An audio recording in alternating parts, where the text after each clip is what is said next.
Información precisa, completa, veraz, objetiva e independiente. Directo a tu pantalla. Radio Caracas Radio presenta Voz de América.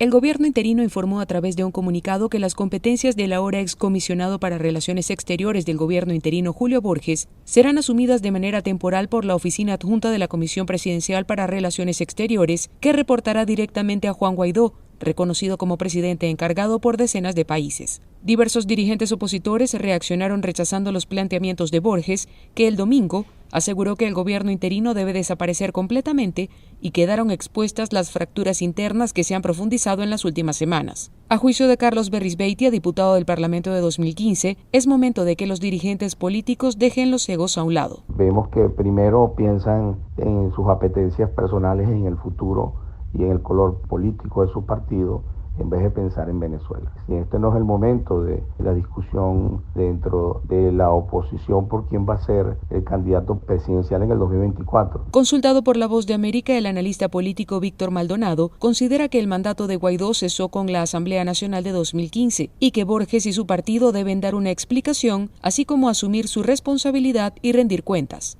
Ahora no se pueden salir como doncellas ofendidas creyendo que ellos no son los coautores de esta inmensa farsa que terminó siendo el interinato.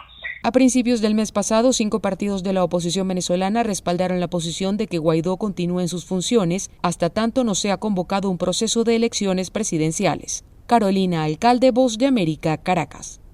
Un incremento más fuerte de las importaciones respecto al desempeño de las exportaciones en valor provocó que entre enero y septiembre de este año el déficit comercial del país registrara un incremento cerca a 232% en comparación con el mismo periodo de 2020, según el reporte sobre comercio exterior divulgado por el Banco Central de Nicaragua. El economista Marco Aurelio Peña explicó a La Voz de América que la magnitud del incremento del déficit comercial desequilibra aún más la balanza de pagos de Nicaragua y el grado de endeudamiento del país. El déficit comercial con esa magnitud desequilibra aún más la balanza de pago. Entonces, esos desequilibrios tienen que buscar cómo corregirse con las remesas monetarias, con los préstamos. En concreto, el déficit se ubicó en más de 1.022 millones de dólares, cifra superior a los 308 millones totalizados en el mismo lapso de 2020. Entre enero y septiembre, las importaciones totalizaron 6.173 millones de dólares, un 43% más de lo facturado en el mismo lapso del año pasado, que fue de 4.302 millones, lo que a criterio del máximo emisor bancario refleja la recuperación económica. Ovidio Reyes, presidente del Banco Central, dijo a medios oficiales: las exportaciones han crecido, la inversión está creciendo, incluso también las importaciones, como resultado de la reactivación de la demanda. En el caso de las exportaciones de mercancías, incluyendo las zonas francas, entre enero y septiembre ascendieron a 5.150 millones de dólares. Daliano Caña, Voz de América, Nicaragua.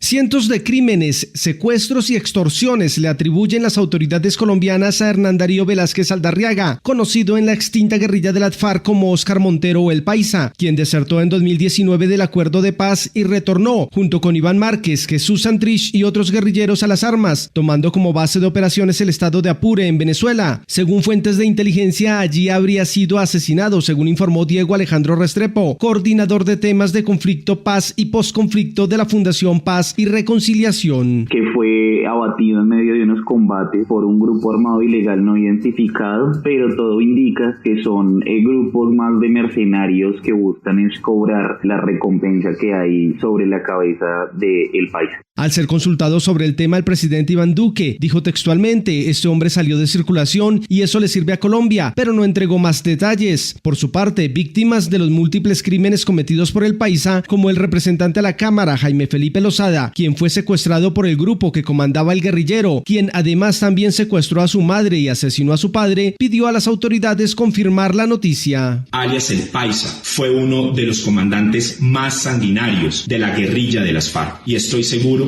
el país de ser cierta esta noticia, descansará de su accionar criminal. El Paisa habría sido asesinado por hombres de la también disidencia Frente Décimo, comandado por alias Gentil Duarte, con quien la segunda Marquetalia, fundada por Márquez, Santrich y el Paisa, se disputan el mercado del narcotráfico en la frontera colombo-venezolana. Se presume que esta organización también habría asesinado a Santrich. Manuel Arias Naranjo, Voz de América, Colombia.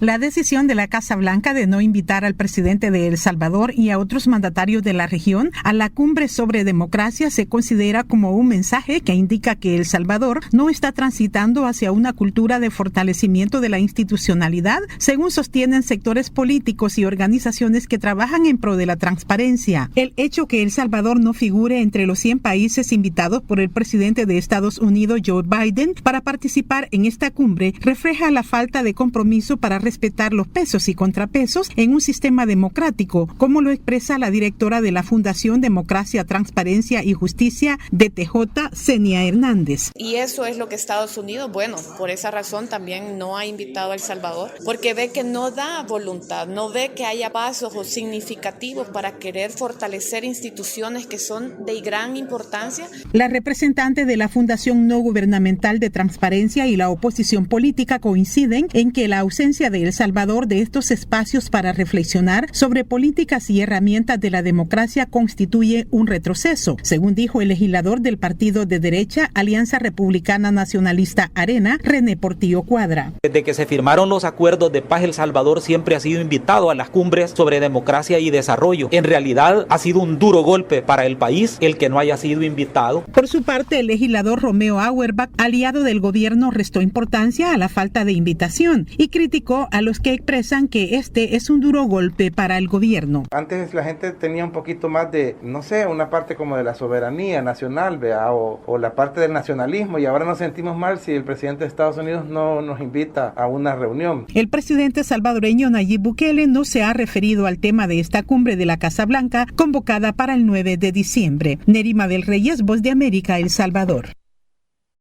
Autoridades en Estados Unidos continúan incentivando a los ciudadanos a vacunarse contra el COVID-19 y aquellos que no lo han hecho deberán inmunizarse lo más pronto posible, ya que la llegada del invierno al hemisferio norte junto a la presencia de la variante Omicron anticipa un aumento en la cantidad de contagios y hospitalizaciones. Hasta ahora, según los últimos reportes, más de 47 millones de estadounidenses han recibido la dosis de refuerzo y se informan sobre puestos de vacunación con una amplia afluencia de personas, obligando incluso a largas esperas por una cita. En medio de este panorama y con más de 5 millones de muertes registradas en todo el mundo a causa del COVID-19, la mejor defensa es la vacuna, aunque los especialistas aclaran que el estar totalmente vacunado no significa que la persona está exenta de contraer el virus, pero ayuda a que los síntomas sean leves y aleja la posibilidad de llegar al hospital.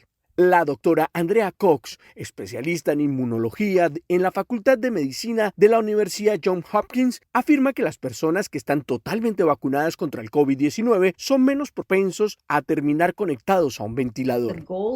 El objetivo de la vacunación es reducir la gravedad de la enfermedad en la mayoría de los casos y no de prevenir la infección por completo. En detalle sobre la vacuna, se destaca que el método más antiguo para hacerlas es utilizar un virus vivo que es demasiado débil para reproducirse y los científicos lo llaman virus vivo atenuado o virus muerto, y no obstante, aún tiene la capacidad de causar una infección y generar una respuesta inmune. Por ejemplo, las vacunas contra la poliomielitis han usado polivirus vivos, tanto muertos como debilitados, lo que ha demostrado vectores con gran éxito y gracias a esto, muchos países están libres de esta enfermedad. 3 de las vacunas contra el COVID-19 que hay en el mercado emplean como vectores adenovirus debilitados, que son virus benignos que causan resfriados. La vacuna Oxford AstraZeneca utiliza un adenovirus de chimpancé debilitado que no infecta a los humanos. Por su parte, la vacuna rusa Sputnik V y las vacunas Johnson & Johnson emplean adenovirus humanos debilitados. Con estas 3 vacunas, los científicos eliminan un gen de la proteína de pico del coronavirus y lo colocan en los adenovirus. Una vez inyectados, los virus ingresan a las células y comienzan a reproducir la proteína de pico, entonces el cuerpo monta un ataque. Recuerde, la proteína de pico es solo una parte del coronavirus y no causa COVID-19, por lo tanto, no hay peligro de contraer la enfermedad por la vacuna. Hasta el momento, la Organización Mundial de la Salud ha autorizado el uso de las vacunas AstraZeneca y Johnson & Johnson, pero no el medicamento ruso de Sputnik V, porque dice que necesita más datos de los ensayos de este inmunizante. Héctor Contreras, Voz de América, Washington. Diversas reacciones surgieron luego que el alcalde de Nueva York, Bill de Blasio, emitiera un mandato de vacunación para todos los empleadores privados de la ciudad para que exijan a sus trabajadores se vacunen contra el COVID-19, una de las reglas de vacunación más agresivas del país. El anuncio se produjo cuando se reporta un repunte en los casos en el país y con la variante Omicron, preocupante pero poco entendida, avanzando en toda la nación. En la ciudad de Nueva York hemos decidido usar ese ataque preventivo para hacer algo realmente audaz para detener el crecimiento de COVID y los peligros que nos están causando a todos, dijo el alcalde de Nueva York. De Blasio, que está en las últimas semanas como alcalde de una de las ciudades más grandes del país, advirtió que el mandato entrará en vigencia el 27 de diciembre y que los trabajadores deben presentar prueba de haber recibido al menos una dosis de la vacuna, y la medida alcanza a más de 184,000 negocios en la ciudad de 8.800.000 habitantes. De Blasio insistió en que esta decisión está orientada a evitar un pico de infecciones en medio de las fiestas de fin de año que, combinadas con el clima frío, podría ser un ambiente propicio para la propagación del COVID-19, y aseguró que su medida debería ser un ejemplo para otras autoridades en el país. Y este sería mi consejo para los alcaldes, los gobernadores, los directores ejecutivos de todo el país usan estos mandatos de vacunas, y cuanto más universales son, es más probable que los empleados digan, ok, es hora de que haga esto, porque no se puede saltar de una industria a otra o de una empresa a otra, es algo que debe ser universal para protegernos a todos, afirmó. Ningún estado ha anunciado un mandato amplio para el sector privado como lo ha hecho la ciudad de Nueva York, según la Academia Nacional para Políticas de Salud del Estado, que no es partidista. El presidente Joe Biden buscó imponer un mandato similar a nivel nacional, uno que se aplicaría a empresas con 100 o más trabajadores, pero los tribunales federales lo han suspendido antes de la fecha límite del 4 de enero. John F. Burnett, Voz de América, Washington. El presidente Joe Biden dialogará hoy virtualmente con su colega ruso Vladimir Putin y le expondrá las graves preocupaciones que tiene sobre el avance de tropas rusas en la frontera con Ucrania y le advertirá sobre las graves consecuencias económicas si la situación continúa. Biden y Putin realizarán una videollamada mientras Estados Unidos intenta evitar que Rusia lance una acción militar contra Ucrania después de que Moscú concentrara decenas de miles de tropas en la frontera. La secretaria de prensa de la Casa Blanca, Jen Psaki, habló sobre el encuentro. Es una oportunidad para que el presidente enfatice, por supuesto, las preocupaciones de Estados Unidos con las actividades militares rusas en la frontera con Ucrania y reafirme el apoyo de Estados Unidos a la soberanía e integridad territorial de Ucrania. También es una oportunidad para discutir una variedad de temas en la relación entre Estados Unidos y Rusia, incluida la estabilidad estratégica cibernética y cuestiones regionales, dijo. Estados Unidos y Europa podrían imponer severas sanciones económicas a Rusia, y el presidente Biden consultó con sus aliados europeos para enfatizar la necesidad de solidaridad, expresando su confianza de que hay un camino a seguir que permita enviar un mensaje claro a Rusia de que habrá costos significativos y duraderos en caso de que se produzca una invasión. También el portavoz del Departamento de Estado, Ned Price, se refirió al tema enfatizando. Hemos dejado claro que si Moscú no muestra interés en invertir en una salida diplomática, Estados Unidos y nuestros socios y nosotros estaríamos preparados para implementar medidas que no hemos implementado en el pasado. Price aclaró que el propio secretario estadounidense de Estado dejó en claro esta semana que se responderá con determinación, incluso con una variedad de lo que han llamado medidas económicas de alto impacto que se han abstenido de usar en el pasado. Por su parte, Rusia ha dicho que puede mover sus tropas en su territorio como lo crea conveniente y que no representan una amenaza externa. Yoconda Tapia, Voz de América, Washington. El gobierno estadounidense continúa expresando su disconformidad con la reimplementación del programa conocido como Quédate en México y que ha vuelto a aplicarse en Estados Unidos luego de que un juez federal ordenara su reanudación. Este programa fue creado por el expresidente Donald Trump y obliga a los solicitantes de asilo a permanecer en el país vecino hasta que el proceso de sus casos en Estados Unidos determine lo contrario. Una controvertida medida que fue derogada por el mandatario Joe Biden, pero que ahora se ve obligado a reimplantar tratar. En un intento por garantizar la seguridad e integridad de los solicitantes de asilo, la administración Biden mantuvo estrechas conversaciones con el gobierno mexicano para determinar los parámetros en los que se volvería a implementar la iniciativa. Una decisión que desde la Casa Blanca insisten no es de su agrado, y la secretaria de prensa Jen Psaki remarcó: No es nuestra preferencia volver a implementar y restablecer el protocolo de protección al migrante, y desde el Departamento de Seguridad Nacional hemos implementado una serie de cambios para mejorar algunos componentes humanitarios, pero todavía sentimos que el programa es ineficaz e inhumano. Psaki aseguró que desde el gobierno se mantienen profundamente comprometidos a hacer todo aquello que esté en sus manos para implementar ayudas humanitarias adicionales y brindar la asistencia que prometieron ofrecerían. Sin embargo, y pese a las buenas intenciones de la administración Biden, grupos activistas y defensores de los migrantes se mantienen incrédulos al mostrar cierto pesimismo, y es que creen que las nuevas medidas no serán suficientes ni evitarán que los migrantes vuelvan a enfrentar los mismos desafíos que cuando se implementó por primera vez. Alberto Cabezas Talavero, vocero de la oficina en México de la Organización Internacional para las Migraciones, advirtió en entrevista con La Voz de América sobre la importancia de sumar diversos recursos que atiendan a un amplio espectro de necesidades reales. Yo creo que tiene que haber recursos y además coordinación. Van a llegar personas con necesidades muy distintas. Cada persona que está en la frontera viene con una historia atrás, entonces son mundos y vidas tan distintos que las necesidades son diversas, ¿no?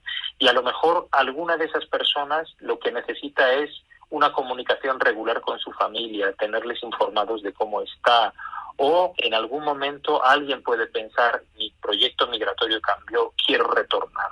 En tanto, desde la organización Human Rights Watch advirtieron de la imposibilidad de aplicar esta nueva orden sin atentar contra la dignidad humana, que según aseguran expone a los migrantes a serios peligros como secuestros, torturas, asaltos y violaciones, entre otros. Judith Martín Rodríguez, Voz de América. El Departamento de Justicia de Estados Unidos demandó el lunes al estado de Texas, alegando que los legisladores estatales republicanos discriminaron a los latinos y otras minorías al rediseñar los distritos legislativos a nivel federal y estatal para aumentar el voto de los tejanos blancos. El secretario de Justicia, Merrick Garland, anunció la demanda, la primera acción legal importante de la administración Biden desde que los estados de todo el país comenzaron a remodelar sus distritos electorales después de la conclusión del censo de 2020. Por otra parte, un número significativo de ciudadanos venezolanos y colombianos fueron interceptados recientemente por las autoridades fronterizas en Texas. Así lo anunció el lunes la Oficina de Aduanas y Protección de Fronteras. En detalle, los 4 grupos sumaron 161 y consistieron en 94 adultos solteros, 66 miembros de la familia y un menor no acompañado. Más de la mitad de los migrantes son nacionales de Venezuela y Colombia, indicó la entidad en un comunicado. En otras noticias, el gobierno estadounidense reanudó este lunes los protocolos de protección al migrante, lo que es mejor conocido como el programa Quédate en México, una política del gobierno de Donald Trump, mediante la cual los migrantes debían esperar en territorio mexicano la respuesta a sus solicitudes de asilo en Estados Unidos.